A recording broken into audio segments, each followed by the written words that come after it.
வணக்கம். Welcome to screen time with Dinesh. இப்போ என்ன படம் ரிவ்யூ பார்க்குறோம் பார்த்தீங்கன்னா, பன் பட்டர் ஜாம். இந்த படத்தை வந்து பார்த்தீங்கன்னா, ராகவ் மித்ரான்றவர் டைரக்ட் பண்ணியிருக்காரு. அப்புறம் ராஜு ஜெயம் நடிச்சிருக்காரு. இந்த படத்தில் வந்து சரண்யா, அப்புறம் சார்லி, அப்புறம் பாவ்யா, ஆத்யா, அப்புறம் விக்ராந்த் வந்து பார்த்தீங்கன்னா, அவர் ஒரு கெஸ்ட் ரோல் பண்ணியிருக்காரு. பன் பட்டர் ஜாம் என்னங்களா இது டைட்டிலு? பன் பட்டர் ஜாமு இந்த மாதிரிலாம் டைட்டில் வச்சா இதெல்லாம் ஒரு படம், இதெல்லாம் டைட்டில்னு சொல்லிட்டு நான் வந்து டிக்கெட் எடுத்து வர தேட்டரில் போய் பார்க்கணும். என்னை பார்த்தா எப்படி தெரியுது அப்படின்னு நிறைய பேர் வந்து கேட்பாங்க. கண்டிப்பாக கேட்பாங்க. நானும் அப்படி தான் போனேன். என்னங்க இதெல்லாம் ஒரு டைட்டிலான்னு.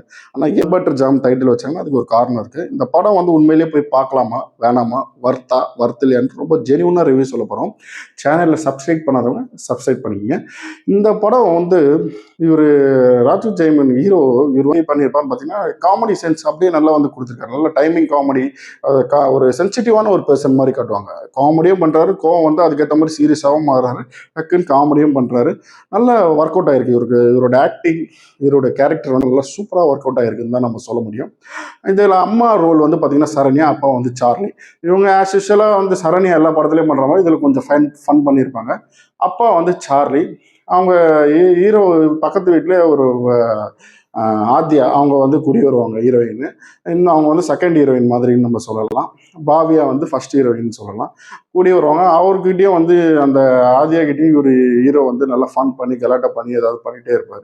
காலேஜில் இவரும் ஒரு சைல்டுஹுட் ஃப்ரெண்டும் வந்து நல்லா ரொம்ப ஒரு க்ளோஸாக இருப்பாங்க, பயங்கர க்ளோஸாக. அங்கே வந்து விக்ராந்த் வந்து பார்த்தீங்கன்னா கெஸ்ட் ரோல். அவர் வந்து பார்த்தீங்கன்னா மோஸ்ட் சீனியராக இருப்பார், நிறைய அரியர் வச்சுருப்பார். அவர் லவ்வருக்காக அந்த அரியரை கிளியர் பண்ணுறதுக்காக அங்கே வந்து இருப்பார். அவர் வந்து ஹீரோவுக்கு நல்லா ஒரு சப்போர்ட்டாக இருப்பார், நல்ல ஒரு ஃப்ரெண்டாக வந்து க்ளோஸ் ஆகி நிறைய அட்வைஸிங்லாம் கொடுப்பாரு. ஹீரோ வந்து லவ் பண்ணி எங்கள் ஹீரோயினோட பாவியாவோட லவ் ஆகி நல்லா செட் ஆயிடுறாங்க. லவ் பண்ணி நல்லா ஃபன்னாக போயிட்டே இருக்குது. வெளியில் போகிறாங்க, ரெஸ்டாரண்ட் போகிறாங்க, நல்ல காமெடியெல்லாம் வந்து நல்லா அப்படியே போயிட்டே இருக்குது. அதே சமயத்தில் இவர் பக்கத்து வீட்டில் இருக்கிற ஆத்யா, அவங்களுக்கு ஒரு லவ்வர் இருக்காங்க.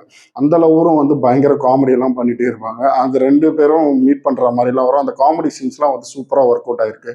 அந்த ஆத்யாவோட லவ்வர் வந்து வீட்டுக்கு ஃபன் பண்ணலான்னு சொல்லி திருட்டுத்தனமாக வருவார். அப்போ வந்து மாட்டிக்கிட்ட பிறகு ஹீட்டர் ரெடி பண்ண வந்தேன்னு சொல்லி ஹீட்டர் ரெடி பண்ணுவார். அப்புறம் சரண்யா கீழே வந்து பாத்ரூமில் ஃப்ளஷ் ஆகலை, அப்படி பாத்ரூம் ஃப்ளஷ் ஒர்க் ஆகலை, கழுவி கொடுத்துட்டு போங்க சொல்லி கீழே கூப்பிடுவாங்க. அந்த காமெடி சீன்ஸ்லாம் நல்லா சூப்பராக ஒர்க் அவுட் ஆகிருக்கு. படத்தில் நல்லா வந்து என்ஜாய் பண்ணக்கூடிய விஷயம் வந்து நிறைய இருக்குதுன்னு தான் நான் சொல்லுவேன். ஏன்னா அவ்வளோ ஒரு காமெடி வந்து என்டர்டைன்மெண்ட் வந்து நல்லா உங்களுக்கு இந்த படத்தில் வந்து கொடுத்துருக்காங்க. இது போக ஸ்டோரி என்ன இருக்கும், படத்தில் ஸ்டோரி இருக்குமா, மெயின் அதுதானே. காமெடி படம் நிறைய வருதுன்னு பார்த்தீங்கன்னா ஸ்டோரியும் வந்து சொல்லியிருப்பாங்க. இவரோட சைல்டுஹுட் ஃப்ரெண்டு, ஹீரோவோட சைல்டுஹுட் ஃப்ரெண்டு, ரெண்டு பேரும் காலேஜில் நெருக்கமாக இருப்பாங்க. திடீர்னு சைல்டுஹுட் ஃப்ரெண்ட் வந்து ஹீரோ கிட்ட வந்து பிரிஞ்சு போகிறார்.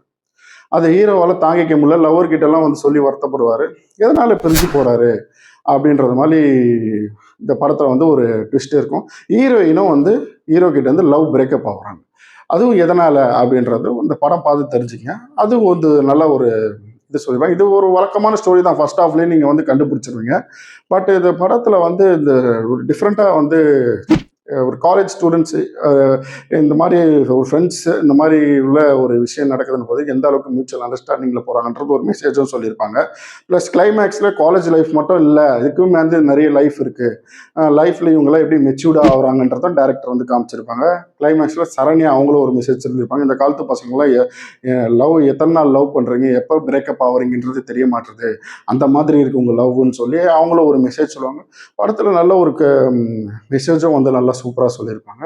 ஒரு நல்லா இருக்கும். ஒரு போய் 2K கிட்ஸ் எல்லாருமே வந்து என்ஜாய் பண்ணி பார்க்கக்கூடிய ஒரு படம் தான் நான் சொல்லுவேன். ஃபேமிலி ஆடியன்ஸாக எல்லாருமே தேட்டருக்கு போகலாம். ஏன்னா காமெடியும் நல்லா நம்ம படத்தில் வந்து ஒர்க் அவுட் ஆயிருக்கு. ஹீரோட ஆக்டிங் நல்லா இருக்கு. ஹீரோட அப்பா சார்லியோட அவரும் வந்து இந்த படத்தில் வந்து சார்லி ஒரு காமெடி பண்ணியிருப்பாரு. சரண்யா அவங்க காமெடி பண்ணியிருப்பாங்க. அப்புறம் நிறைய என்டர்டைன்மெண்ட்க்கு வந்து குறைச்சலே இல்லைன்னு தான் நான் சொல்ல முடியும். நீங்கள் போய் தேட்டரில் வந்து எனக்கு போர் அடிக்குது வீக் டேஸில் அப்படின்ற மாதிரி ஒரு 2.5 மணி நேரம் அடிக்கிற வெயிலில் போய் உட்காரலாமான்னா தாராளமாக உட்காந்து என்ஜாய் பண்ணக்கூடிய ஒரு படம் தான் நான் சொல்லுவேன். பர்சனலாக எனக்கு ரொம்ப நல்லா பிடிச்சிருந்தது. இந்த படத்தோட ரேட்டிங் நம்ம சேனலில் என்ன அப்படின்னு பார்த்தீங்கன்னா 3/5. மறக்காமல் வீடியோ பிடிச்சிருந்தா லைக் பண்ணுங்கள், ஷேர் பண்ணுங்கள், சப்ஸ்கிரைப் பண்ணுங்கள். தேங்க்யூ.